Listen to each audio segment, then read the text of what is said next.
दैवी एषा गुणमयी मम माया दुरत्यया मामेव ये प्रपद्यन्ते मायामेतां तरन्ति ते। আমার এই দৈবী মায়া ত্রিগুণাত্মিকা এবং তা দূরতিক্রমণীয়া, কিন্তু যারা আমাতে প্রপত্তি করেন তারাই এই মায়া উত্তীর্ণ হতে পারেন। তাৎপর্য: পরমেশ্বর ভগবান অনন্ত দিব্য শক্তির অধীশ্বর এবং সেই শক্তিরাজি দিব্য গুণ সম্পন্ন। যদিও জীব তার সেই শক্তি সম্ভূত এবং তাই দিব্য, কিন্তু জড়াশক্তির সংস্পর্শে আসার ফলে তাদের সেই প্রকৃত দিব্য স্বরূপ আচ্ছাদিত হয়ে পড়েছে। এভাবেই জড়াশক্তির প্রভাবে আচ্ছাদিত হওয়ার ফলে জীব তার বন্ধন থেকে মুক্ত হতে পারে না। পূর্বেই বলা হয়েছে যে ভগবান শ্রীকৃষ্ণের থেকে উদ্ভূত হওয়ার ফলে চিন্ময় পরাশক্তি ও জড় অপরাশক্তি উভয়ই নিত্য। জীব ভগবানের নিত্য পরাশক্তির অংশ, কিন্তু অপরা প্রকৃতি বা মায়ার বন্ধনে আবদ্ধ হয়ে পড়ার ফলে তার মোহও নিত্য।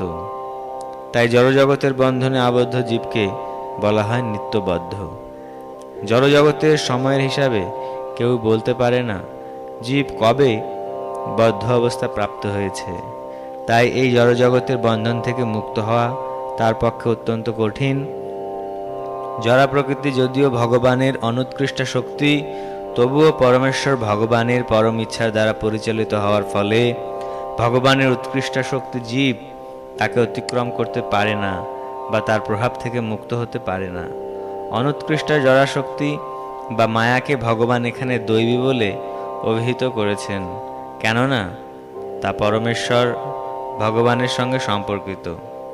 ভগবানের ইচ্ছাশক্তির দ্বারা পরিচালিত হওয়ার ফলে এই অপরা প্রকৃতি নিকৃষ্ট হওয়া সত্ত্বেও অদ্ভুতভাবে সৃষ্টি এবং বিনাশের কাজ করে চলেছে। এই সম্বন্ধে বেদে বলা হয়েছে, মায়াং তু প্রকৃতিং বিদ্যান মায়নম তু মহেশ্বরম। মায়া যদিও মিথ্যা অথবা অনিত্য, তবুও মায়ার অন্তরালে রয়েছেন পরম জাদুকর পরম পুরুষ ভগবান, যিনি হচ্ছেন মহেশ্বর পরম নিয়ন্তা। গুণ শব্দের আরেকটি অর্থ হচ্ছে রজ্জু। এর থেকে বোঝা যায় যে মায়া এই সমস্ত রজ্জুর দ্বারা বদ্ধ জীবকে দৃঢ়ভাবে বেঁধে রেখেছে। যে মানুষের হাত পা দড়ি দিয়ে বাঁধা, সে নিজে মুক্ত হতে পারে না।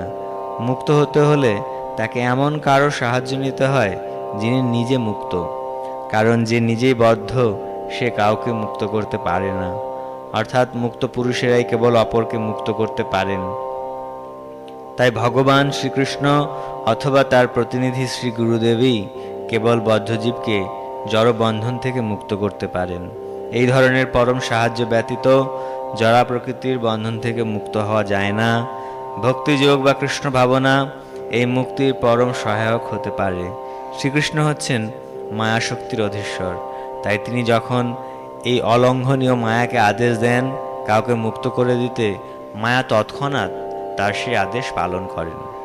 জীব হচ্ছে ভগবানের সন্তান, তাই জীব যখন ভগবানের শরণাগত হয় তখন ভগবান তার অহেতুকী করুণাবশে পিতৃবৎ স্নেহে তাকে মুক্ত করতে মনস্থ করেন এবং তিনি তখন মায়াকে আদেশ দেন তাকে মুক্ত করে দিতে।